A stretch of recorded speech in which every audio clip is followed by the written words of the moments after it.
안녕하십니까. 자욱합니다. 반갑습니다. 오늘은 지금 늦은 시간인데 제가 하나 더 여러분들한테 소개해 드릴 내용이 있어서 오늘 녹음하고 하도록 하겠습니다. 끊어진 서민대출 사다리 금수저만 집 사기 더 좋아졌다라는 겁니다.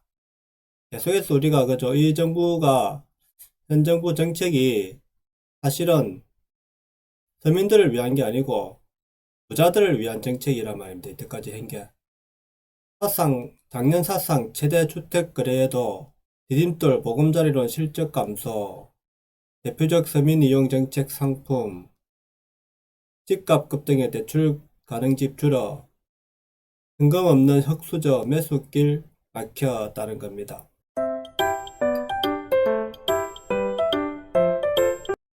2030 세대의 패닉 바잉으로 지난해 주택 거래량이 사상 최고치를 기록했지만 서민들의 내 집 마련을 위한 정책 대출 상품 실적은 오히려 줄어든 것으로 나타났다는 겁니다.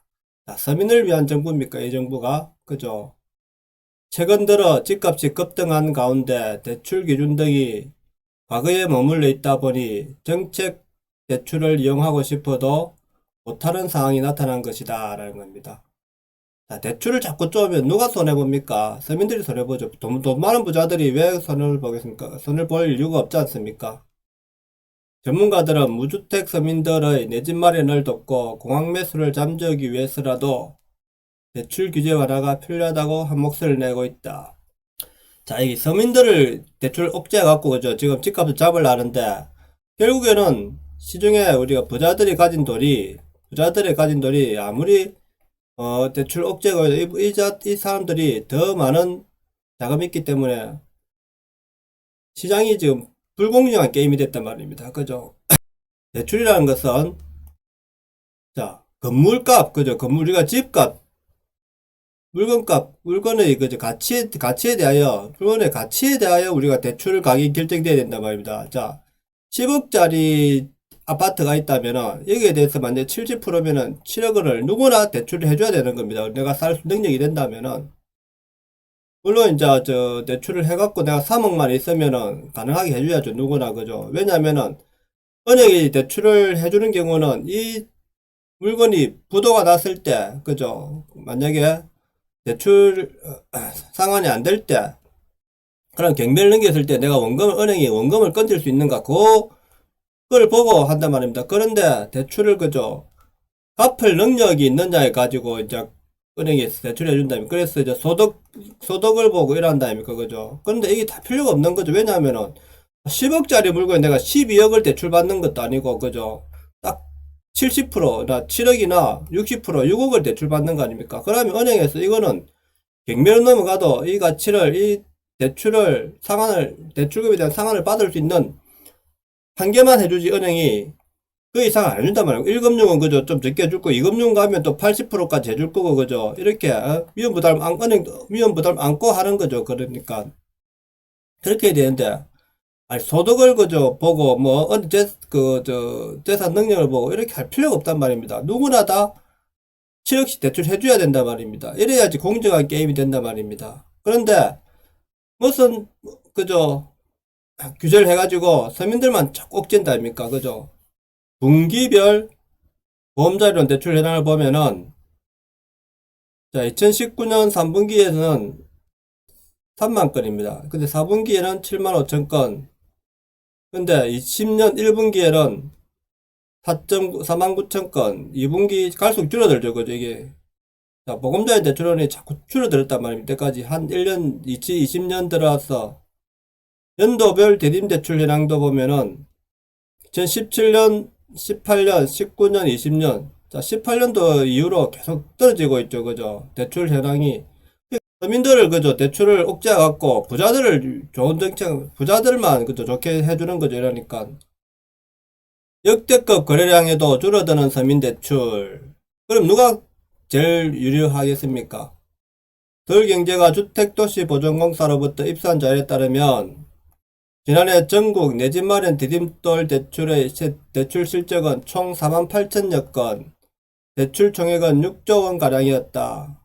지난 2017년 9만 4천 건에서 4천 건 11조 1천억 원이었는데 2018년 10만 건으로 12조 8천억까지 됐고 2019년 5만 5천 건으로 6조 9천억 원으로 감소했다는 겁니다. 디딤돌 대출은 무주택자에게 최저연 1.5%의 저금리로 주택 마련 자금을 대출해주는 대표적인 서민주택 대출 정책 상품이다. 주택담보 인정 비율도 최대 70%까지다. 실적이 급감한 이유는 까다로운 조건이 있었다. 까다로운 조건이라는 거죠. 대출 대상이 5억 원 이하 주택으로 한정되는 데다 대출 금액도 최대 2억 원, 신혼부부는 2억 2천만 원, 이자녀 이상 2억 6천만 원에 그치기 때문이다. 여기에 연소득 6천만 원 이하, 신혼부부, 이자녀 이상, 생애 최초 주택 구입의 경우 7천만 원에 보유자산의 순자산가액이 3억 9천4백만 원 이하여야만 한다. 복잡하죠, 그죠? 그냥 물건이 내가 10억짜리를 살려면은, 그죠? 그래야지 내가 처음 빨리 집을 살 수 있죠. 예? 그래야지 나도 빨리 안정을 취하지. 남들 다, 그죠? 현금으로, 다 집 사는, 부자들은 현금으로 집을 여러 채 사는데, 그나마 나는, 그죠? 대출도 못 받게 해가지고, 서민들은 집을 못 사게 한단 말입니다. 그러면은, 근데도 집값 오른단 말입니다. 이게 희한하죠, 그죠? 세상이. 다른 정책 상품인 한국주택금융공사의 보험자료는 역시 비슷한 사항이다. 해당 상품은 6억 원 이하의 주택을 대상으로 규제 지역 여부와 상관없이 LTV가 70%까지 인정된다. 하지만 해당 상품의 대출 건수 및 총액 또한 급감하는 모습이다. 지난해 3분기 전국 보험자료는 실적은 3만 2천여 건, 대출액은 5조 1천억 원이었다. 이는 2019년 4분기 7만 5천여 건에 11조 4천억 원이고 2020년 1분기 4만 9천 건 7조 9천억 원으로가 비교하면 크게 줄어든 수치다는 겁니다. 지난해 전국 주택 거래량은 역대 최다를 기록했다. 한국부동산원에 따르면은 지난해 거래된 주택수는 총 202만 1865가구로 관련 통계가 작성된 2006년 이래 가장 많았다. 지난해 그죠? 엄청 거래가 많이 됐죠. 근데 서민들은 대출이 안 돼서 집을 못 샀다는 겁니다. 대출 못 받는 집 급증, 심한 양극화. 자, 지금 정부가 그죠? 서민들을 위해서 정책을 해야 되는데 자꾸 부자들을 위한 정책을 한다 아닙니까? 서민 대출 실적이 급감한 배경에는 중저가 아파트 감소가 있다. 부동산 1사에 따르면 서울 내 6억 원 이하 아파트는 지난해 12월 기준 24만 6,404가구로 지난 2017년 5월 대비 68.7%로 감소했다. 전체 아파트 수에서 차지하는 비중 또한 62.7%에서 19.3%로 급감했다. 디딤돌 대출 대상인 5억 원 이하의 주택은 더더욱 찾기 힘든 상황이다. 이처럼 서민 대출이 막히면서 충분한 현금을 보유하지 못한 사회초년생이나 저소득자의 주택 매수길이 막혔다는 평가가 나온다. 자, 사회초년생. 그죠? 제가 옛날에 처음 집 살 때 이런 사람, 그 다음에 저소득자 주택 매수길이 막혔다는 겁니다. 물론 저도 이제 그 사회초년생 아니죠. 그 당시 뭐 10년 정도 직장 생활하고, 그 다음에, 자영업을 한 3년 넘게 했죠. 3년 6개월 하고 난 뒤에 집을 처음 샀으니까 13년 정도는 내가 생활하고 이제 그 다음 돈 모아서 샀으니까 그죠. 근데도 자영업 하는 사람 2천만 원밖에 없단 말입니다. 현금이. 그만큼 돈을 모으기 힘듭니다. 사실은 모으기 힘든데 그러면 차곡차곡 작은 집이라도 사가지고 저가로 빨리 살 수 있는 기회를 줘야 된단 말입니다. 집이 오를 때는 그죠. 오를 때는 빨리 살 수 있는 기회를 줘야죠. 그죠. 정부가 추가적인 대출 규제로 연끌마저 막으면서 주택 사다리가 무너졌다는 비판이 나오고 있다. 그죠? 추가적인 대출 규제, 이제 대출 규제를 부자들한테 해야 되는데 오히려 서민들만 하고 있다 아닙니까? 그죠? 반면 주택담보대출이 단 한 푼도 안 나오는 서울 내 15억 원 초과 아파트 거래는 여전한 상황이다. 이런 겁니다. 자, 15억 원 초과 아파트는 대출이 안 되는데도 오히려 거래가 여전하단 말입니다. 그러면은, 자, 이 부자들만 할 수 있게 해주지 말고, 가난한 사람도 70% 넣으면은, 그죠? 5억 원만 있으면은 집을 살 수 있게 해줘야죠. 대출 규제로 인해 웬만한 서울 아파트는 서민이 접근하기 어렵게 됐다며 무주택 실수요자에 대해서는 대출 규제를 풀어줘야 한다고 말했다. 자, 대출 규제는 누구든지 나는 이런 말도 필요 왜 자꾸 무주택 실수요자만 해랍니까? 건물 가치에 대해서 건물이 10억이면은 25억이면은 70%까지 은행별로 저가 판단한단 말입니다. 은행에서 70%까지 대출해줘도 안전하다 생각해준단 말입니다. 이런 은행에서 돈을 벌어야 될 거 아닙니까? 그러니까 자기들이 그걸 계산한단 말이에요. 이 물건이 그죠? 부도가 날 것 같으면은 부도가 났을 때 내가 우리가 과연 현금을 거둘 수 있느냐, 회수할 수 있냐 이걸 다 따져보고 대출 금액을 정한단 말입니다.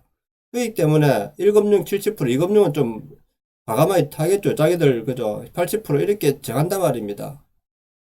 그런데 자꾸 이걸 막으니까 못하는 거죠. 내 집 마련이 어려워지면서 많은 실수요자들이 패닉 바잉에 나섰다. 이 같은 무주택자들을 투기꾼으로 보기는 어렵다고 덧붙였다. 무주택자는 투기꾼을 볼 수 없죠. 있는 사람이 자꾸 더 싸고 더 싸고 하니까 이를 문제시 삼는 거죠. 그리고 원전가스 사고 그죠. 예? 단기 차익을 보고 부동산 투자를 그죠. 단기 차익 보는 사람이 상당히 많습니다. 생각보다 예? 한단 말입니다. 그러니까 규제를 해가지고 절대로 저는 집값을 잡을 수 없다는 겁니다. 규제를 해가지고 예? 결국 규제는 서민들에게만 고통을 줬다는 겁니다. 그래서 그냥 시장경제가 왜 좋으냐 하면은 이게 검증된 거 아닙니까? 그죠? 공급이 많으면은 공급과 수요 아닙니까? 그죠? 모든 것을 그 시장경제에 맡겨놔야 돼. 민간에 자, 집값이 오를 것 같으면은 자연적 공급이 늘어난단 말입니다. 자연적 시장이라는 것은 공급이. 그러면은 다시 안정화될 거 아닙니까? 그죠? 그런데 그 다음에 집값이 너무 많아가지고 집값이 또 떨어질 수 있단 말이에요. 떨어지면은 또 수요가 줄어든단 말이에요. 수요가. 그죠? 수요가 줄어드니까 다시 집값이 상승한단 말입니다. 그러면은 또 공급이 늘어나고 이렇게 자연순화적으로 가야 된단 말이에요. 자연친화적으로 이게 집값이라는 거는. 그런데 규제를 해가지고 일부 지역만 탁 못 사게 하고 그죠? 일부 지역만 또 풀어주니까 일부 지역은 또 팍 몰리고 이렇게 된다면 그러니까 자 한 장소를 놔둬놓고 경쟁을 하면 누가 이깁니까? 결국 서민들은 손해를 본다는 겁니다. 대출 규제, 무슨 규제 다 서민들을 압박하는 규제지. 그게 부자들을 압박하는 규제가 아니지 않습니까? 그래서 절대로 규제 정책으로 서민들이 좋아질 일은 하나도 없다는 겁니다. 그래서 이걸 다 풀어야 된다 생각합니다. 저는 다 풀고 다시 시장 경제에 맡기는 것이 제일 좋다고 생각합니다. 그리고 자 공급을 막지 마시기 바랍니다. 공급을 왜 민간 공급을 자꾸 막습니까? 민간 공급을 예? 무한대로 놔둬놔야죠. 예? 금액이 오르면 자연히 공급이 늘어나게 되어 있습니다. 근데 공급을 못하게 하니까 더 오르는 거 아닙니까? 집값이 공급을 못하게 하니까. 자, 오늘 방송 여기까지 하겠습니다. 내용이 좋았다면 구독, 좋아요 부탁드립니다. 감사합니다.